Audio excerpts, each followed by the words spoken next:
Alhamdulillahirabbil alamin wa bihi nasta'in ala umuri dunya wad din. Wassalatu wassalamu ala asyrofil anbiya'i wal mursalin wa ala alihi wa sahbihi ajmain. Yang kami hormati Ibu Wakil Bidang Kurikulum, Ibu Leni Cantika. Yang kami hormati Wakil Bidang Humas Bapak Ahmad Nasrullah STRK. Yang kami hormati Wakil Bidang Sarana dan Prasarana Bapak Teguh Santoso SD. Sebelum kita memulai rapat peninjauan visi misi sekolah, penentuan proyek P5, penilaian modul ajar kurikulum Merdeka, marilah kita buka rapat pada hari ini dengan lafaz basmalah.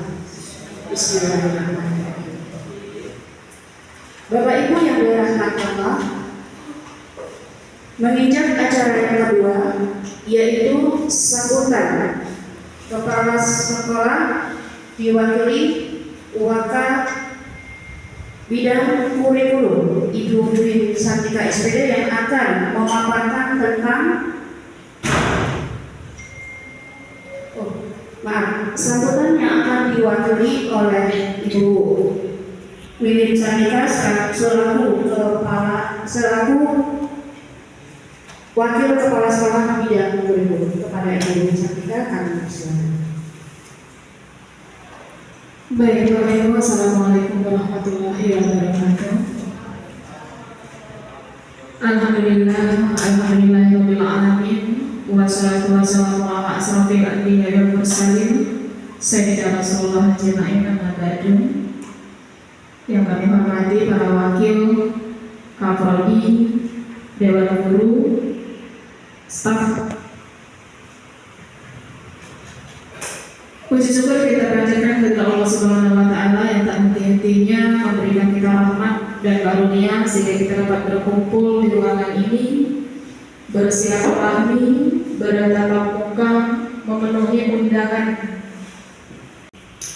Saya mewakili Kepala Sekolah Bapak Sukamali SMN yang saat ini sedang berada di Malang, mengucapkan terima kasih kepada Bapak Ibu yang sudah hadir. Kita ikuti rapat ini sampai selesai. Mohon bantuan kepada Bapak Ibu. Kita dengarkan paparan dari Bu Nur Asia sebagai wakil SMA penerbangan di Guru Penggerak. Menyusul nanti insya Allah saya, Pak Teguh dan Pak Dayat sekarang sedang pengisian esai dan administrasi. Semakin banyak guru penggerak, semakin banyak guru tersertifikasi, insya Allah akan menaikkan SDM SMA penerbangan Sriwijaya. Ya. Demikian sambutan mewakili kepala sekolah. Ayo kita ikuti rapat ini sampai selesai dengan penuh tanggung jawab. Demikian, wassalamualaikum warahmatullahi wabarakatuh.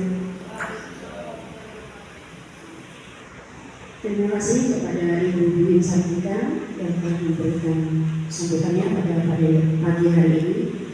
Acara yang selanjutnya yaitu paparan budaya positif dari guru penggerak kita, Ibu Nur Asia FPDGR. Kepada Ibu Nur Asia FPDGR kami persilakan. Baik, bismillahirrahmanirrahim. Assalamualaikum warahmatullahi wabarakatuh. Innal hamdalillah nahmaduhu wa nasta'inuhu wa nastaghfiruhu wa na'udzu billahi min shururi anfusina wa min sayyiati a'malina, man yahdihillahu fala mudilla lahu wa man yudlil fala hadiya lahu. Asyhadu an la ilaha illallah wa asyhadu anna Muhammadan abduhu wa rasuluh. Allahumma shalli ala Muhammad wa ala ali Muhammad.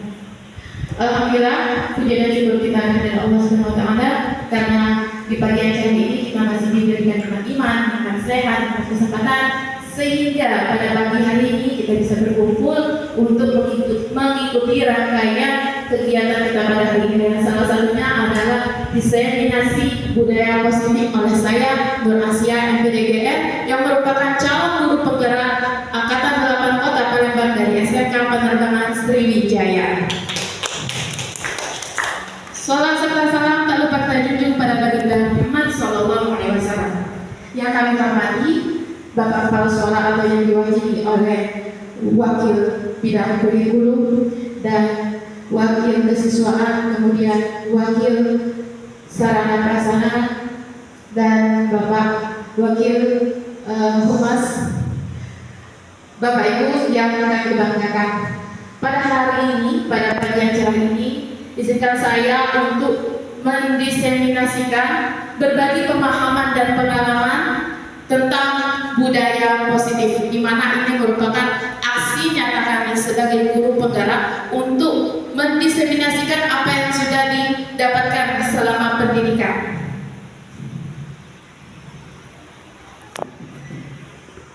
Ya, sebagai pengantar, kita harus tahu tujuan pendidikan. Menurut Ki Hajar Dewantara, tujuan pendidikan itu adalah menuntun kodrat anak agar menjadi manusia yang mencapai keselamatan dan kebahagiaan setinggi-tingginya, baik sebagai seorang manusia maupun sebagai anggota masyarakat. Oleh karena itu, kita sebagai pendidik hanya menuntun tumbuh atau hidupnya kekuatan kodrat anak agar dapat memperbaiki lakunya, bukan dasarnya hidup dan tumbuhnya kekuatan kodrat anak. Jadi Bapak Ibu, kita ini ibaratkanlah seorang petani yang ingin menanam beberapa tanaman-tanaman, di mana ada padi, ada jagung, ada cabai dan lain sebagainya. Di sini tugas kita adalah berusaha bagaimana tanaman yang kita tanam itu akan menghasilkan kualitas yang unggul, gitu kan? Kita tidak bisa berharap padi akan tumbuh menjadi jagung akan tumbuh menjadi padi, begitu juga cabai akan tumbuh menjadi kacang misalnya. Maka yang kita lakukan, yang bisa kita lakukan adalah bagaimana cara merawat supaya tanaman yang kita tanam tadi bisa menghasilkan hasil yang maksimal. Begitu juga kita sebagai pendidik, kita tidak bisa tidak bisa mengubah kodrat anak. Yang kita bisa lakukan adalah meningkatkan kualitasnya, menuntunnya sesuai dengan kodratnya. Seperti itu. Bagaimana caranya? Dengan cara memenuhi semua kebutuhannya, dengan cara melaksanakan pembelajaran yang berpihak pada murid.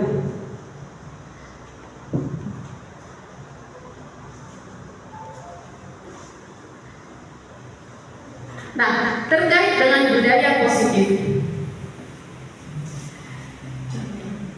Budaya positif, salah satu cara kita untuk memperbaiki atau menuntun perilakunya adalah dengan budaya positif di sekolah. Budaya positif di sekolah yaitu nilai dan kebiasaan di sekolah yang berpihak pada murid agar mereka dapat berkembang menjadi pribadi yang bertanggung jawab, kritis dan penuh hormat. Dan inilah yang semuanya menjadi PR kita bersama, tugas kita bersama, bagaimana caranya mewujudkan budaya positif ini di sekolah kita.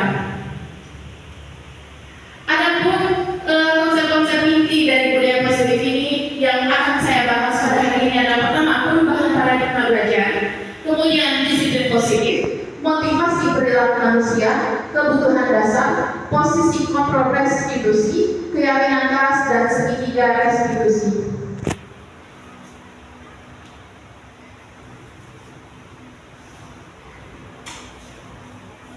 Nah, sekarang perubahan paradigma belajar. Paradigma belajar sekarang ini pembelajaran yang berorientasi pada penguatan kompetensi dan pengembangan karakter yang sesuai dengan dimensi profil pelajar Pancasila. Pendidikan paradigma baru ini memastikan pembelajaran yang berpihak pada murid. Setiap murid belajar sesuai dengan kebutuhan dari tahapan perkembangan untuk mewujudkan profil pelajar Pancasila. Nah, sekarang ada sebuah ilustrasi dari perubahan paradigma belajar ini.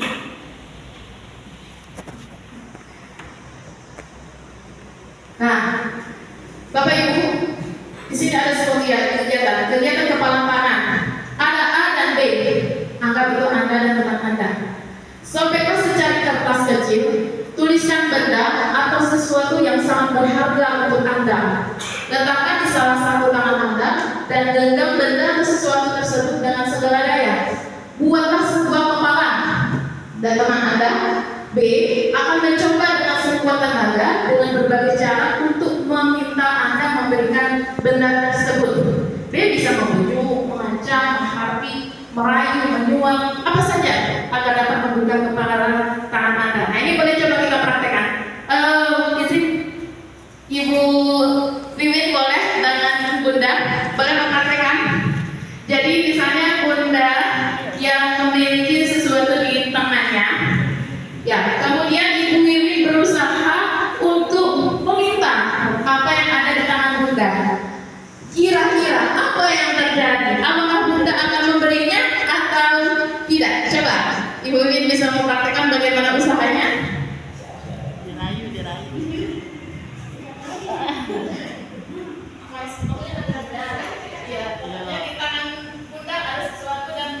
Ibu Wiwin berusaha untuk membukanya, bagaimana caranya? Kira-kira apa yang akan terjadi? Apakah Bunda akan memaksa atau tidak? Bunda,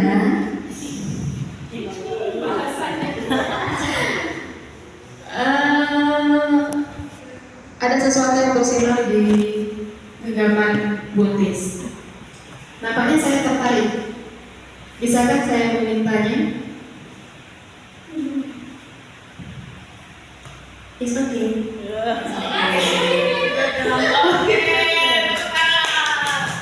Oke. Ya, kalau seandainya kita posisinya ditukar, kira-kira Ibu Wiwin mau nggak bukanya? Coba, gimana usaha Bunda? Oke, kalau posisinya kita tukar, Ibu Wiwin yang mengepal tangan. Oke, Bu In, kayaknya ada sesuatu deh di tangannya. Boleh lihat dong. Hanya melihat boleh, tetapi tidak untuk memiliki. Karena apa yang saya miliki belum tentu baik untukmu. Oke. Ya, jadi di sini ada dua kemungkinan. Bisa jadi ketika Bunda yang mengepal tangannya, Bunda tadi dia mengizinkan.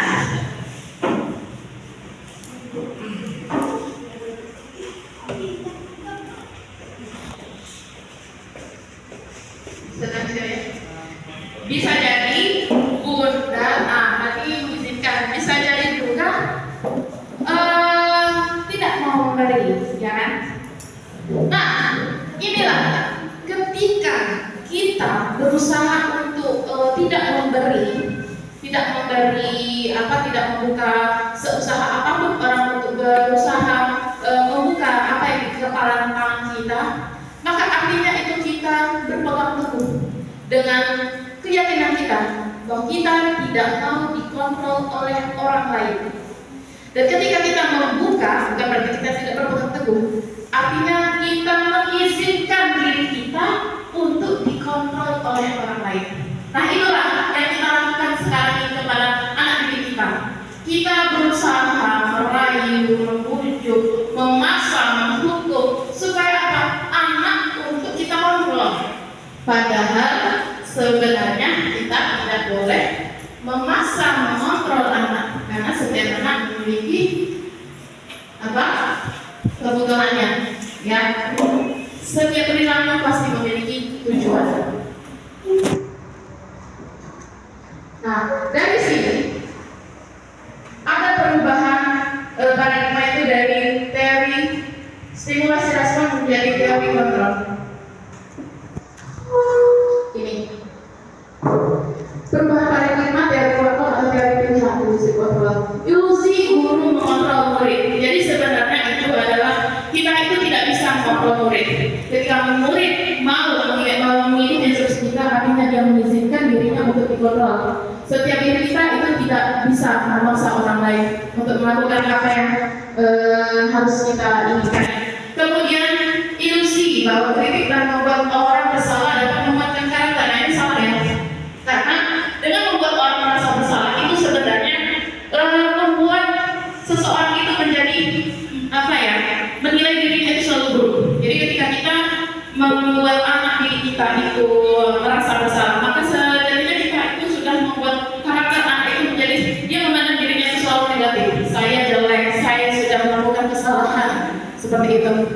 Kemudian ilusi bahwa semua perbuatan positif, efektif dan bermanfaat. Nah, sejatinya sesungguhnya perbuatan positif atau berupa bujukan itu merupakan bentuk-bentuk kontrol kita. Dan sebenarnya dalam jangka waktu tertentu, perbuatan positif ini akan disadari oleh anak sehingga anak kita itu bisa merubah dan menyadari menolak bujukan kita, atau bisa jadi dia ketergantungan.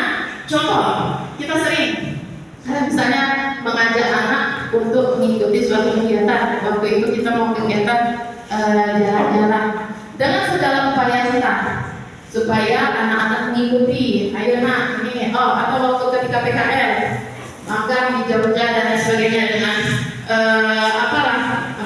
kelebihan di sana. Itu kalau anak menyadari mungkin mereka dapat evaluasi bisa jadi seperti itu. Nah, kalau seandainya perbuatan positif itu bisa jadi berupa penghargaan dan anak jadi ketergantungan. Kalau ketergantungan seperti ini, Bu, saya pernah ketika ngajar, Bu, ada hadiah kan? Nah, jadi anak-anak itu mau mengikuti kita karena ada sesuatu hal seperti itu, dan itu tidak baik. Kemudian ilusi bahwa orang dewasa memiliki hak untuk memaksa, dan ini salah besar. Bahwa kita itu pada dasarnya kita tidak mau dipaksa, karena kita memiliki haknya masing-masing seperti itu. Kemudian lanjut ke disiplin. Nah, disiplin positif. Sekarang apa sih makna disiplin? Bapak Ibu, ada yang bisa memberikan komentar apa itu makna disiplin?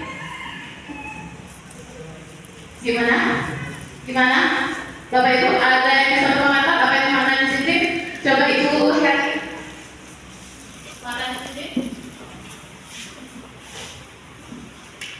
Makna disiplin adalah mengikuti semua kegiatan menurut sesuai dengan aturan atau aturan atau ketentuan yang sudah ditentukan sesuai dengan kesepakatan bersama. Oke, terima kasih Ibu. Ada pendapat yang lain? Bisa jadi Pak Ahmad yang selalu siap untuk mendisiplinkan anak. Baik, mohon izin, makna disiplin ialah bisa memanage waktu dalam segi disiplin dalam segi waktu, disiplin dalam segi yang lain ya, seperti waktu, pakaian juga dan lain sebagainya. Baik, terima kasih. Oke, disiplin itu ketaatan atau kepatuhan. Oke, terima kasih kepada Bapak Ibu yang sudah memberikan pendapatnya. Ya, semuanya benar ya, karena tidak ada pendapat yang salah. Oke. Nah, sini kita bisa lihat apa sebenarnya arti disiplin. Oke. Nah, disiplin itu berasal dari bahasa Latin disiplina, yang artinya belajar. Disiplin diri membuat orang menggali potensinya menuju sebuah tujuan yang yang dia hargai, gitu. Namun dalam budaya kita, makna disiplin ini telah berubah menjadi sesuatu yang dilakukan seseorang pada orang lain untuk mendapatkan kepatuhan, kecenderungan, dan menghubungkan kata disiplin ini dengan ketidaknyamanan, bukan dengan apa yang kita hargai atau mencapai suatu tujuan mulia. Ketidaknyamanan ini dalam artian kita harus pagi jadi sesuatu bikin males lah atau apalah, terus ketika tidak memakai pakaian rapi atau kita tidak akan, maka kita bakal dihukum karena sebagai bentuk kita tidak disiplin. Nah itu ya. Namun di sini kita harus ubah mindset kita bahwa disiplin itu adalah nilai atau belajar. Nah sekarang kita ke disiplin positif. Oke. Maka disiplin yakni belajar kontrol diri dengan menggali potensi kita agar tercapai tujuan mulia, yaitu sesuatu menjadi seseorang yang kita inginkan berdasarkan nilai-nilai yang kita hargai. Jadi kita melakukan sesuatu itu karena kita menghargai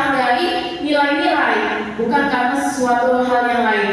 Maka dapat diartikan disiplin positif ini merupakan pendekatan mendidik anak untuk melakukan kontrol diri dan pembentukan kepercayaan diri. Selanjutnya,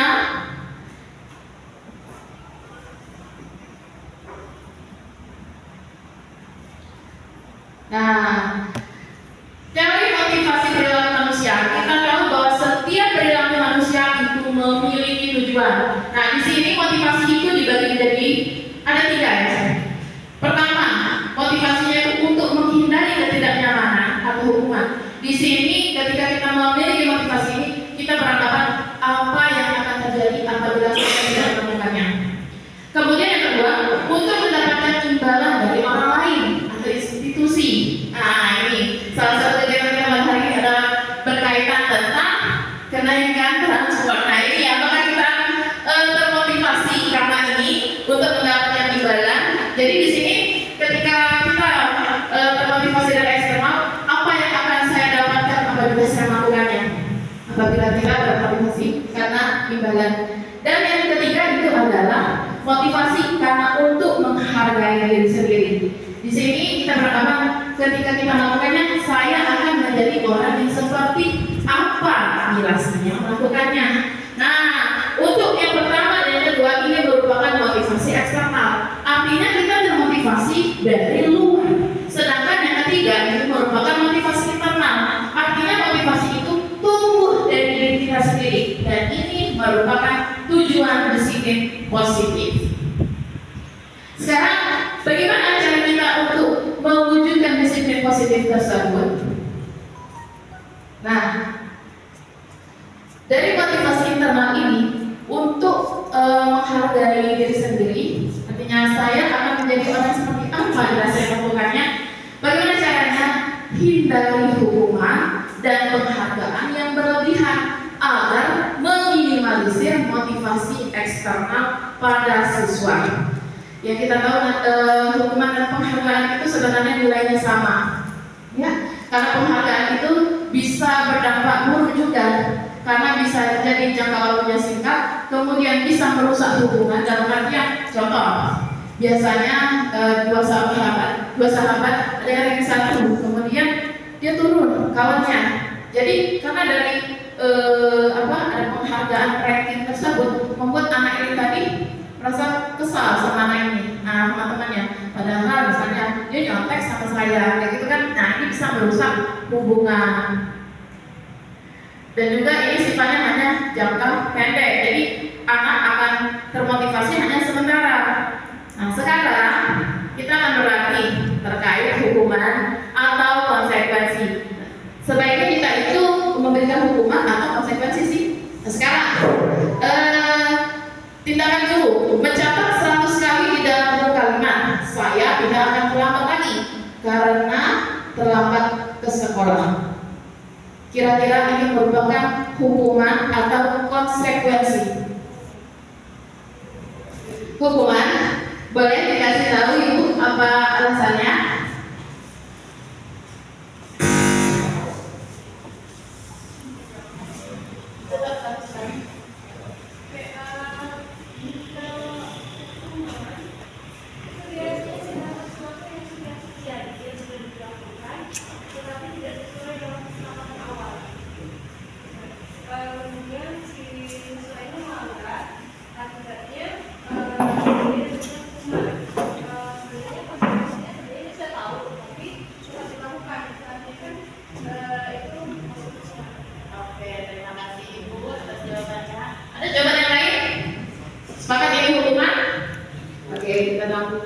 Selanjutnya, kasus kedua, lari mengelilingi lapangan basket 2 kali karena terlambat hadir di sekolah. Ini termasuk hukuman atau konsekuensi, Bapak Ibu?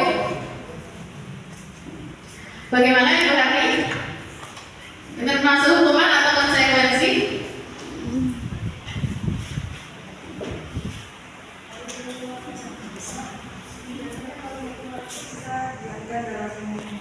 Dibuatkan pada fisik, biasanya juga bentuk hukuman. Jadi kalau lari lapangan saya rasa itu salah satu hukuman.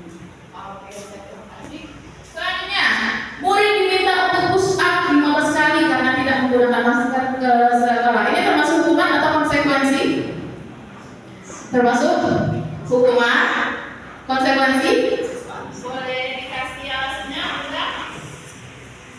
biasanya kalau masker pemakaian atau penggunaan masker di sekolah itu merupakan suatu aturan. Ya.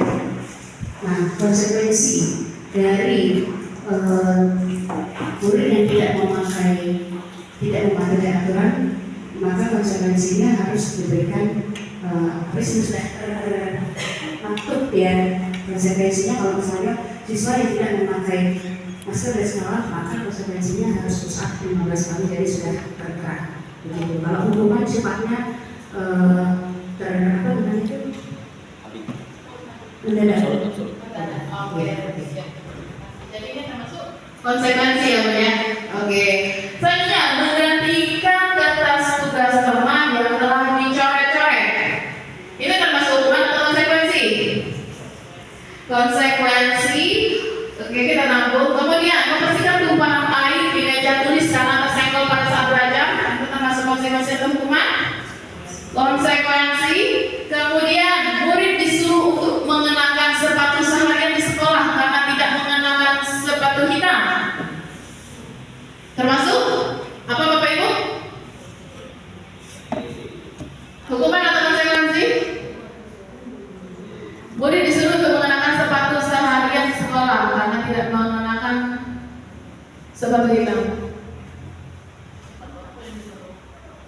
Ya mungkin di sekolahnya ini tidak pakai sepatu, ruangannya nggak pakai sepatu, tapi dia karena tidak mengenakan sepatu hitam jadi disuruh untuk mengenakan sepatu seharian, baik ke WC, ke kamar mandi, kemana-mana yang memakai sepatu. Ini termasuk hukuman atau konsekuensi? Hukuman konsekuensi. Oke, kita tampung. Kemudian lari mengelilingi lapangan basket 2 kali karena terlambat 10 menit untuk pelajaran PJOK. Ini termasuk konsekuensi atau hukuman? Hukuman. Oke, coba ya kita lihat jawabannya.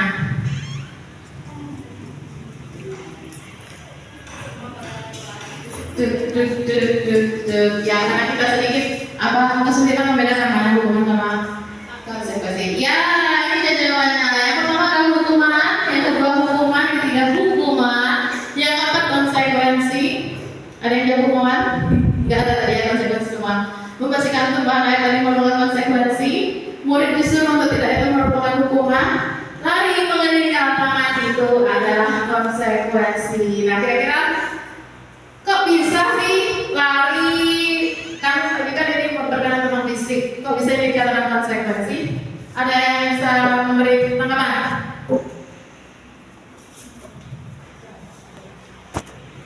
Menurut saya, kalau tadi seperti saya sebutkan lari dari lapangan basket 2 kali cara pulang hari di sekolah itu hukuman. Menurut saya perbedaan antara hukuman dan konsekuensi itu ketika anak melakukan suatu kesalahan, maka yang harus dilakukan anak itu adalah segera memperbaikinya. Itu konsekuensinya. Dalam artian, seperti contoh membersihkan tumpahan air di meja tulis karena tersenggol. Artinya ketika dia melakukan kesalahan, si anak harus segera mengatasi kesalahan tersebut dengan perbuatan yang positif. Seperti itu. Jadi memperbaiki kesalahan yang sudah dilakukan.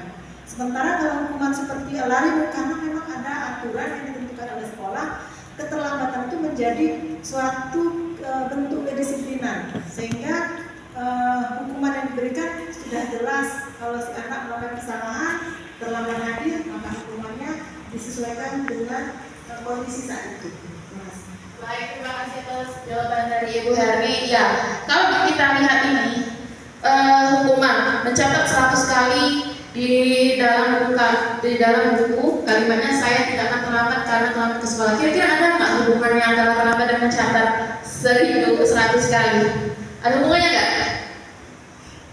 Kira-kira anak masih bisa ngulang lagi nggak? Dia bakal terlambat lagi nggak? Masih. Kemudian lari mengelilingi lapangan basket 2 kali karena terlambat hadir di sekolah. Ada hubungannya tidak antara terlambat dengan mengelilingi lapangan basket? Tidak ada. Nah, tapi coba kita lihat kepada konsekuensi lari. Nah, ini sama-sama lari mengelilingi lapangan basket 2 kali karena terlambat 10 menit untuk pelajaran PJOK. Ada kaitannya tidak? Ada, karena kan PJOK.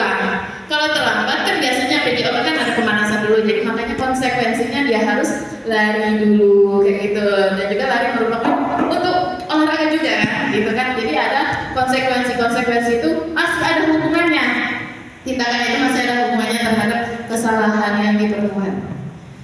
Oke, jadi sudah bisa diambil benang merahnya ya Bapak Ibu, apa bedanya hukuman dan konsekuensi.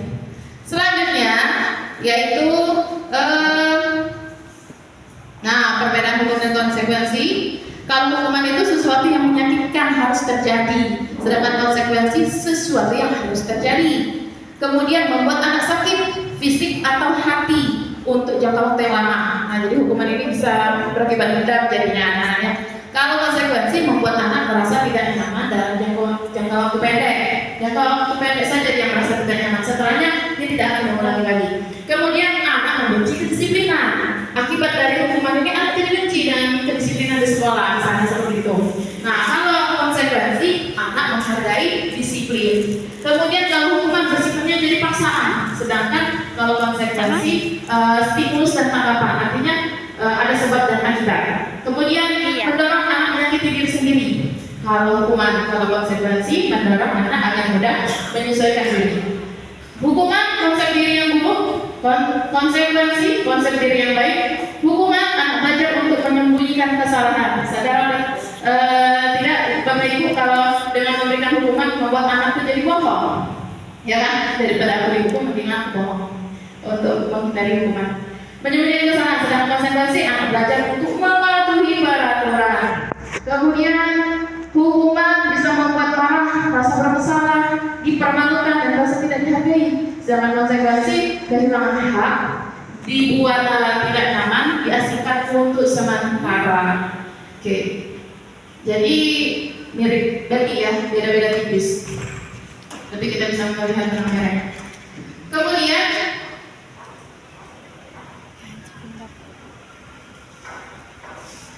kebutuhan dasar manusia. Jadi Bapak Ibu, yang kita harus tahu bahwa setiap kita ini memiliki 5 kebutuhan. Pertama itu adalah bertahan hidup, kemudian kasih sayang dan rasa diterima, kemudian kebebasan, ada kesenangan dan kepuasan. Jika kelima kebutuhan dasar ini kita tidak terpenuhi, maka akan ada perilaku yang menyimpang. Nah, itulah dari kita. Ketika dia melakukan perilaku yang menyimpang, artinya ada kebutuhan dasar dia yang tidak terpenuhi atau tidak maksimal. Jadi seluruh tindakan manusia itu memiliki tujuan tertentu. Semua yang kita lakukan adalah usaha terbaik kita untuk mendapatkan apa yang kita inginkan. Ketika kita mendapatkan apa yang kita inginkan, sebetulnya saat itu kita sedang memenuhi satu atau lebih dari satu kebutuhan dasar kita. Contohnya, seringkali anak berbuat ulah karena dia tidak mendapatkan kasih sayang atau perhatian di rumah jika dia mencari perhatian di sekolah. Nah itu, jadi anak berbuat sesuatu yang menyimpang itu karena ada kebutuhan dasarnya yang tidak terpenuhi. Kebebasan, anak-anak butuh kebebasan. Kesenangan, anak-anak butuh senang. Jadi kalau pembelajaran jangan terlalu serius, boleh kita sambil bermain.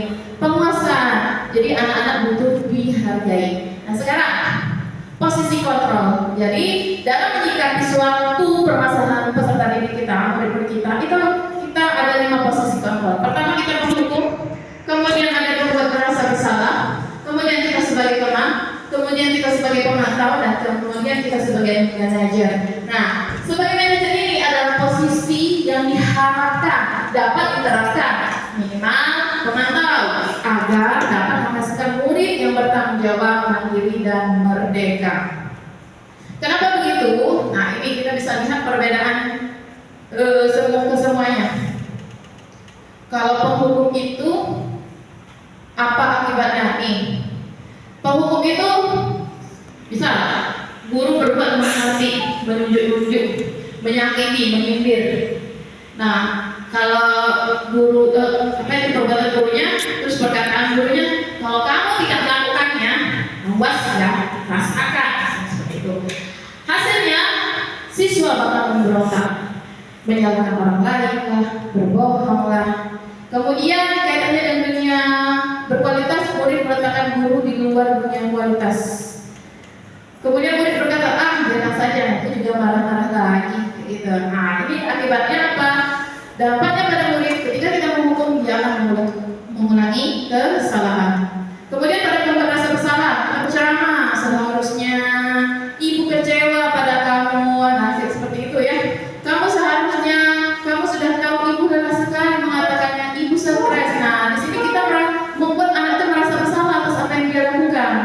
Jadi hasilnya apa? Berbohong, menyembunyikan, menyangkal. Apa yang dikatakan murid? Maafkan saya ibu, seperti itu. Apa hasilnya? Anak akan merasa rendah diri. Ya, dia merasa bahwa dirinya itu negatif dan selalu melakukan kesalahan. Kemudian teman, nah ini adakah di antara kita yang berlaku sebagai teman? Jadi ini membuatkan alasan-alasan untuk muridnya. Ya, saya pernah melakukan ini ya, karena saya ingin melindungi anak. Jadi saya buat alasan untuk murid karena saya tahu kondisi anak tersebut. Kemudian apa yang dikatakan oleh guru? Ayolah, lakukanlah demi ibu. Masa kamu tidak mau? Ingat tidak, ibu pernah bantu, kayak gitu kan. Terus hasilnya apa ketergantungan? Jadi siswa akan ketergantungan dan kita besar.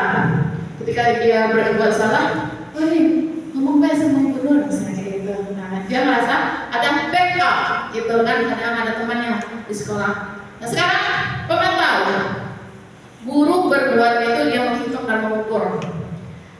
Perkataannya apa peraturannya? Kemudian hasilnya adalah menyesuaikan diri bila diawasi. Kemudian hasilnya apa? Diberatkan pada sanksi atau hadiah untuk dirinya. Nah, yang ini menghargai manajer. Ini yang diharapkan bahwa kita ketika anak melakukan kesalahan, apa yang kita lakukan adalah mengajukan pertanyaan-pertanyaan, apa yang kita yakini, apa yang bisa kamu kerjakan untuk memperbaiki masalah ini. Jadi kita mengembalikan masalah itu kepada anak dan mereka sendiri yang memutuskan solusinya seperti apa. Jadi dia menghargai dirinya sendiri kan. Yang ini hasilnya apa? Menguatkan pribadi.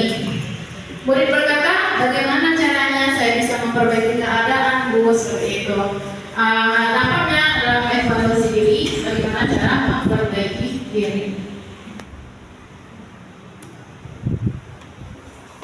Selanjutnya,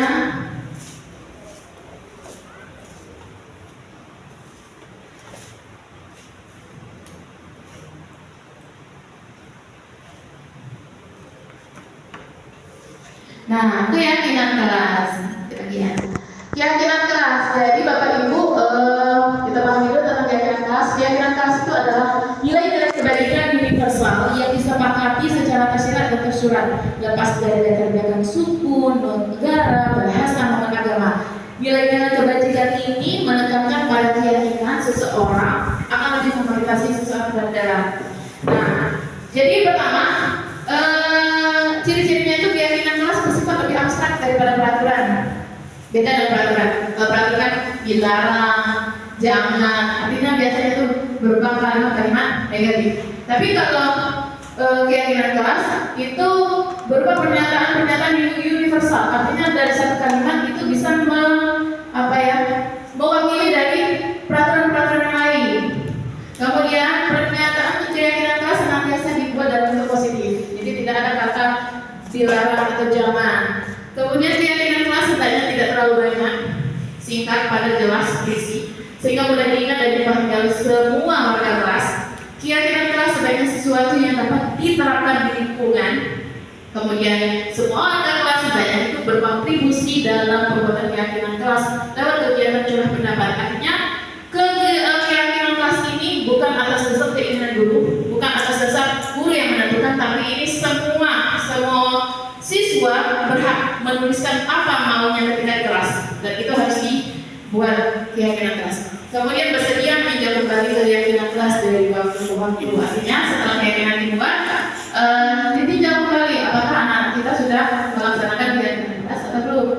Nah, jadi untuk mewujudkan budaya positif itu dimulai dari apa? Dimulai dari peraturan kelas Bapak Ibu. Jadi Bapak Ibu yang buat kelas, kita sama-sama.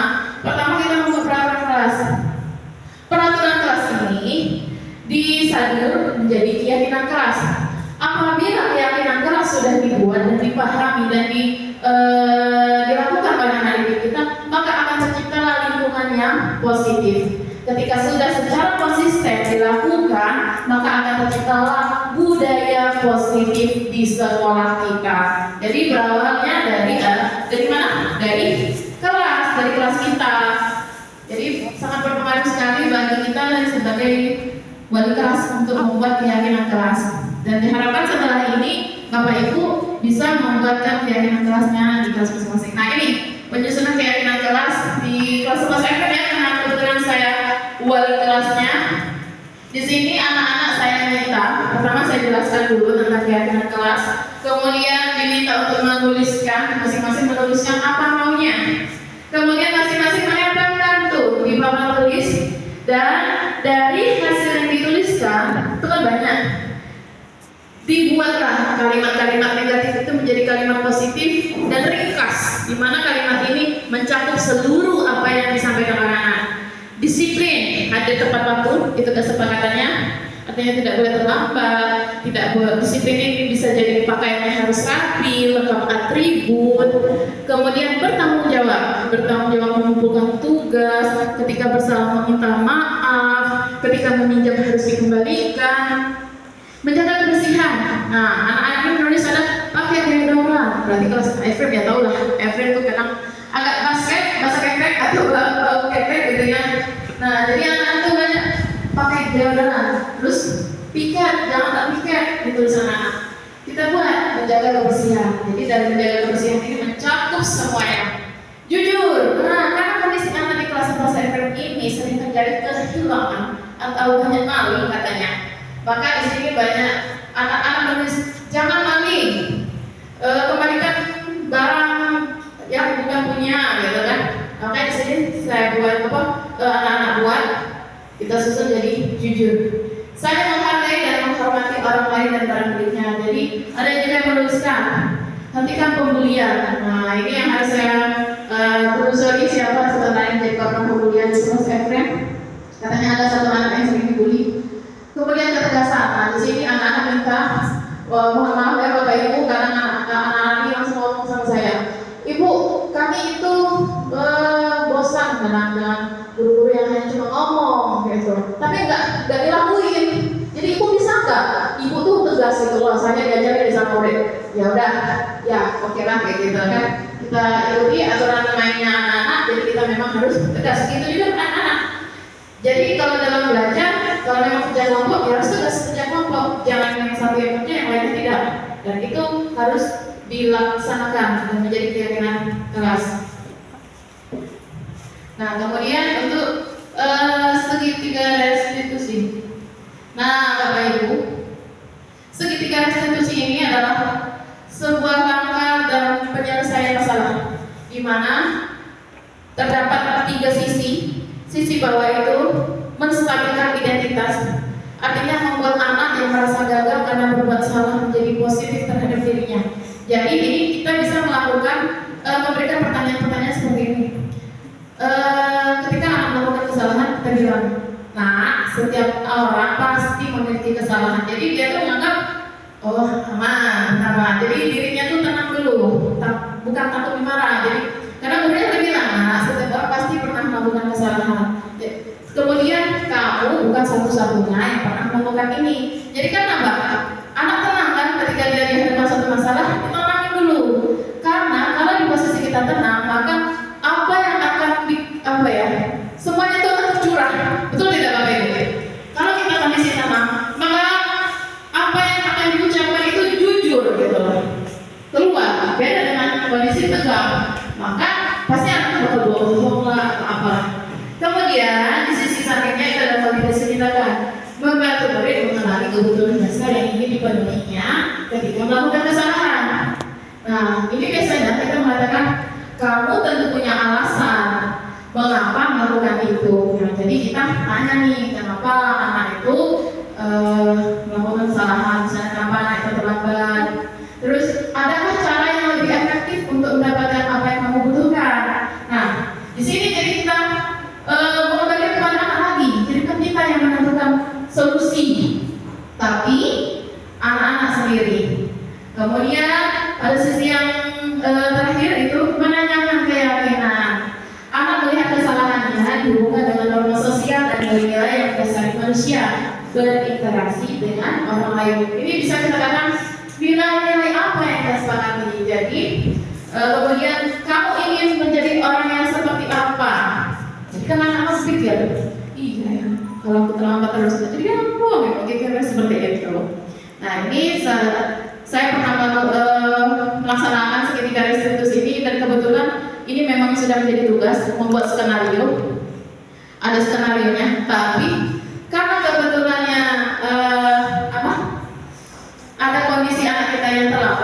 Jadi coba saya mau natural. Kira-kira apakah jawaban anak ini memang sesuai tidak sih dengan teori? Biasanya cuma teori doang gitu kan.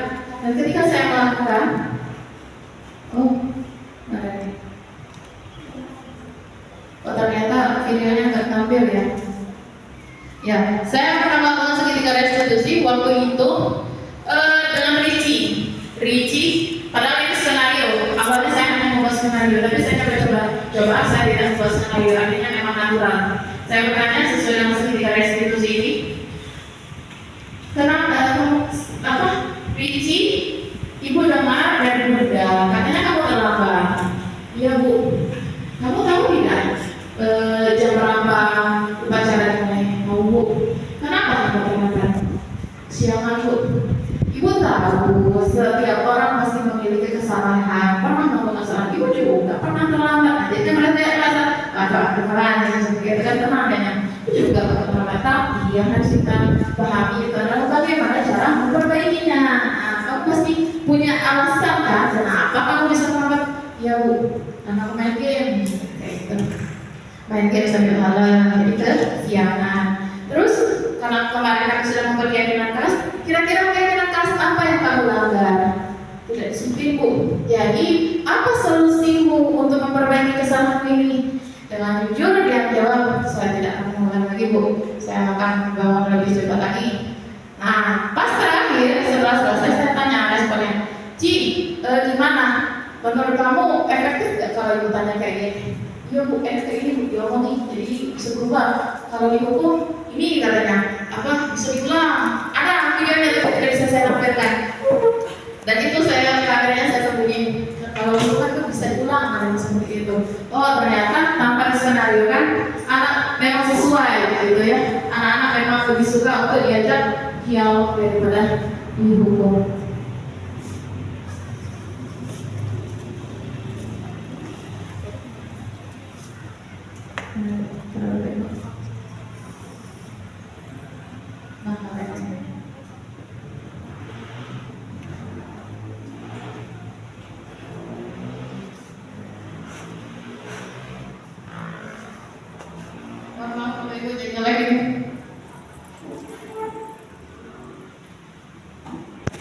Ya, sekarang kita tanya jawab. Oh ya, saya kembalikan dulu moderator sebaiknya ya. Baik Bapak Ibu, ada yang ingin ditanyakan dari paparan saya pada hari ini? Ya Pak. Aduh, gemetar ya kalau saya tanya. Maaf.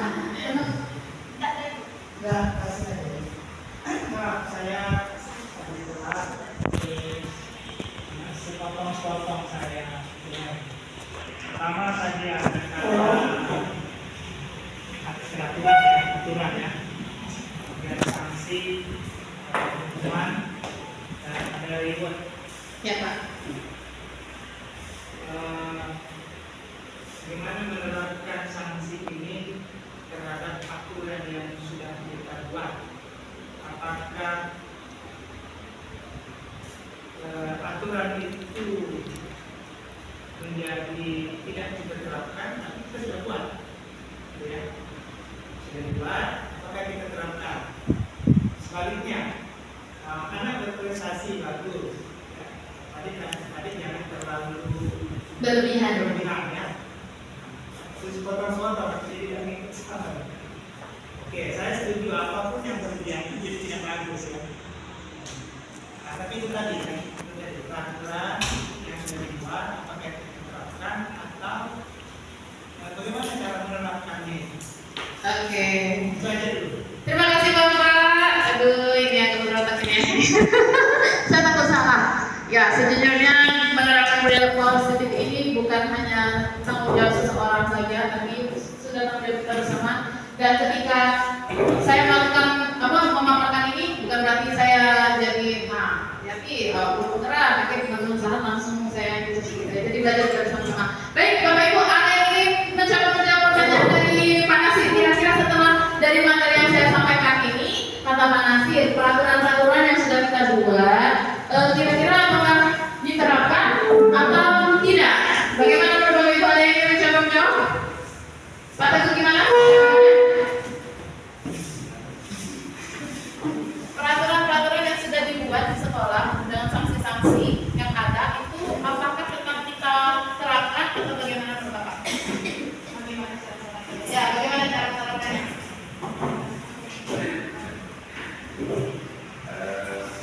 Baik, terima kasih Pak. Jadi yang bertanya terus dilemparkan jadi ya pertanyaannya bagus. Jadi kita putar ya. Kalau menurut saya ini kita harus komitmen dan harus satu frekuensi. Itu gitu kalau menurut saya.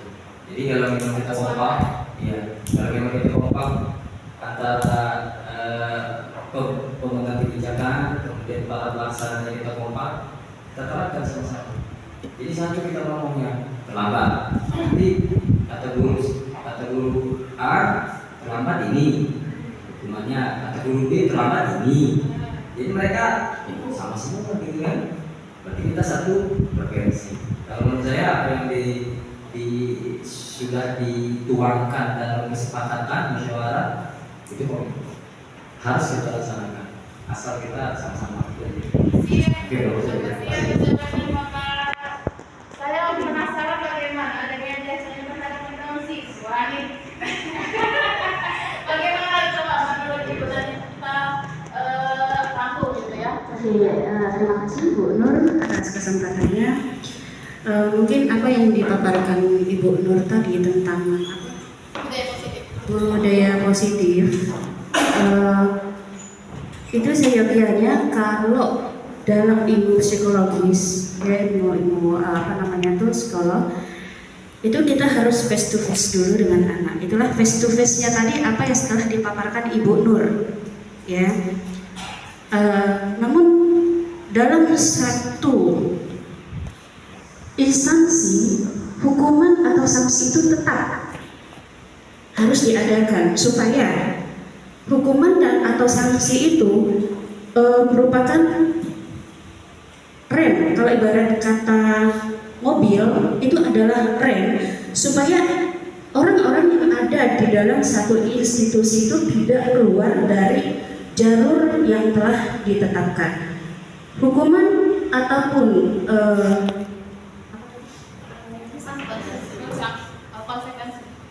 konsekuensi ataupun hukuman itu tetap dijalankan, cuman ada tingkatan-tingkatan terlebih dahulu. Awalnya kita face to face dulu dengan anak. Ya, kita memberikan ibaratnya yang seperti dipaparkan Bu Nur tadi, membangun budaya positif dulu. Nah, kalau memang anak itu tidak bisa dibangun budaya positifnya, terjadi pelanggaran, maka hukuman atau sanksi itu tetap bisa kita berlakukan sesuai dengan peraturan yang telah dibakukan. Demikian jawaban dari saya, Bu, insyaallah.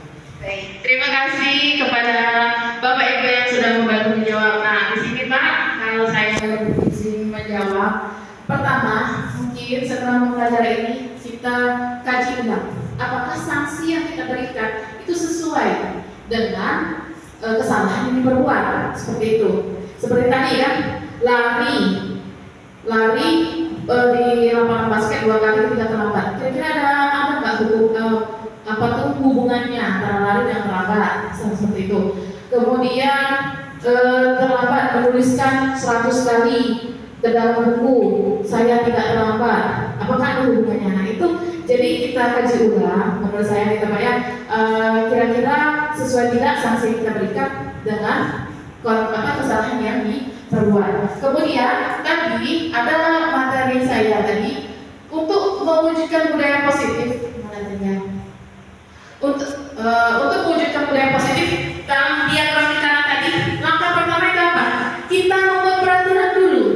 Nah, dari peraturan akan bisa menjadi keyakinan. Dari keyakinan keras akan apabila dilaksanakan dengan konsisten akan terciptalah lingkungan yang positif. Kemudian terwujudlah budaya positif. Artinya kalau kita sudah memiliki aturan-aturan yang sanksi-sanksi yang sudah kita tetapkan, itu bagus artinya. Berawal dari itu dulu, peraturan-peraturan itu dulu kan. Nah, kemudian baru kita yakini. Nah, dari keyakinan itu, kalau kita secara berkolaborasi, saya sepakat sekali dengan kata Pak Teguh tadi, kolaborasi. Karena kalau kita tidak bisa menjalankan ini sendirian, maka budaya positif tidak akan terlaksana. Jadi kita komitmen peraturan ini sudah sesuai, setelah kita kaji ulang, sudah sesuai dengan yang diharapkan, sudah sesuai dengan apa yang akan menjadi harapan budaya positif ini, maka kita terapkan dan kolaborasi bukan hanya guru saja, bukan hanya waktu kesiswaan saja, tapi juga dengan seluruh warga sekolah, termasuk orang tua, wali murid. Jangan sampai sekolah sudah membudayakan, tapi di rumah ia terlena seperti itu, Bapak. Mungkin itu yang bisa saya sampaikan. Ada lagi pertanyaan? Tidak ada? Ya, karena mengingat waktu yang membatasi kita pada hari ini, semoga apa yang sudah saya paparkan pada hari ini bisa memberikan manfaat yang luas kepada Bapak Ibu semuanya, dan kita bisa bersama-sama berkolaborasi mewujudkan budaya positif. Dimulai dari mana? Dimulai dari diri kita. Sejatinya Bapak Ibu, budaya positif ini tidak akan terlaksana kalau gurunya sendiri tidak menerapkan budaya positif. Kenapa? Karena kita merupakan teladan.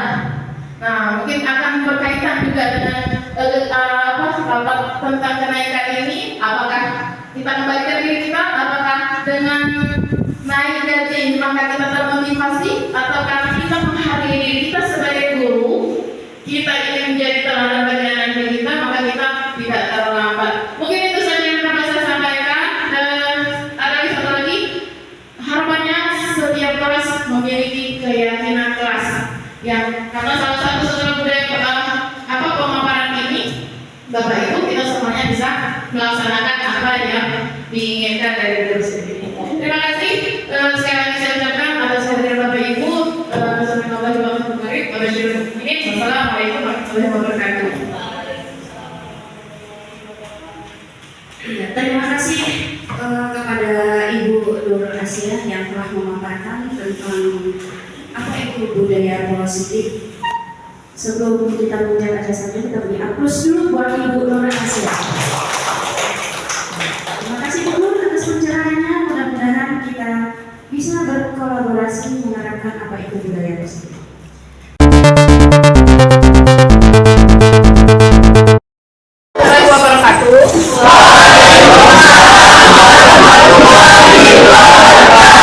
Apa kabar semuanya?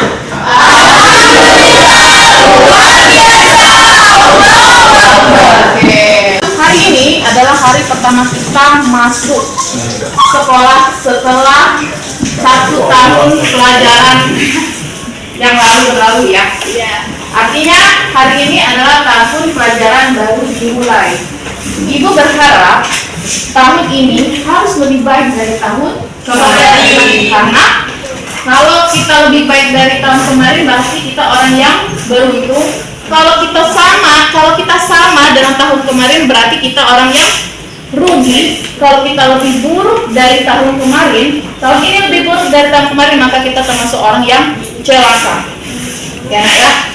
Artinya di tahun pelajaran baru ini kita harus merubah, bawa perubahan. Ya, kita harus bawa perubahan diri kita. Dimulai dari apa? Dimulai dari diri kita sendiri. Jadi pada hari ini kita akan membuat kesepakatan kelas. Ya, kita akan membuat kesepakatan kelas sebagai bentuk upaya kita untuk menerapkan budaya positif di sekolah. Maka dari itu, masing-masing semuanya membuat suatu kesepakatan, nah ya, untuk bisa diterapkan di kelas supaya kita di kelas ini merasa nyaman belajar, nyaman, tenang, aman, tidak merasa ragu untuk masuk kelas. Oke ya, masing-masing Ibu kasih sticky note-nya.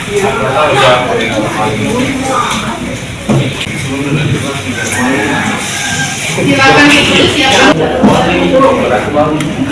Silakan ditulis siapkan tema kalian. Kita akan membuat keyakinan kelas. Silakan Ibu kasih waktunya. Silakan untuk dituliskan. Kalau sudah silakan boleh ditempel.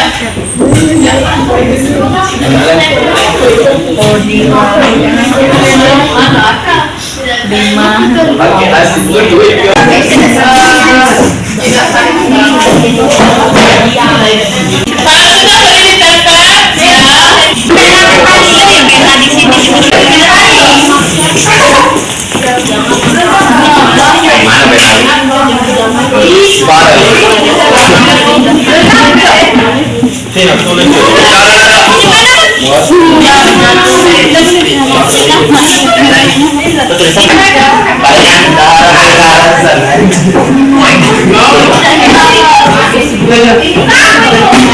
Kita baca dulu satu-satu, nanti setelah kita baca satu-satu kita kelompokkan.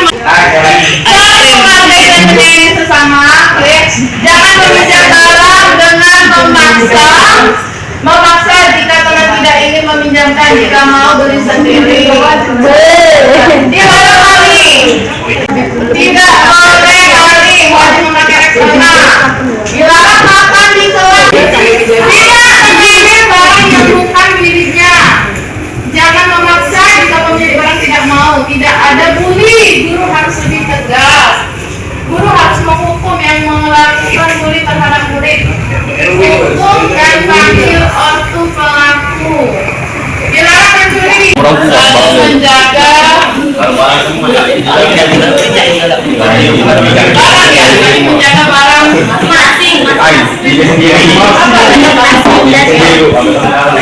Saling menjaga barang masing-masing. Berapa tadi ada kalimat? Meminjamnya maksa, harus minjem nggak balik ke. Nah, artinya di sini termasuk harus saling menghargai dan menghormati. Kalau kita tidak mau dibegitukan, diperlakukan seperti itu, maka kita jangan melakukan seperti itu, oke? Kemudian apa? Menjaga kebersihan. Menjaga kebersihan ini termasuk tadi yang pakai deodoran. Kenapa nak sama baru? Setelah jadi dah nyaman. Keyakinan inilah adalah kesepakatan kita bersama, yang dimana ini adalah dari hati kalian sendiri, sehingga kalian akan melaksanakan ini. Kita akan melaksanakan ini memang bukan karena aturan, bukan karena umur, bukan karena di sekolah, tapi memang kalian meyakini bahwa hal-hal yang dicantumkan di sini memang berdampak baik kepada kalian, diri kalian. Nah ya, keyakinan ini bisa kita terapkan sehingga di kelas kita bisa menjadi nyaman. Sepakat? Sepakat. Oke.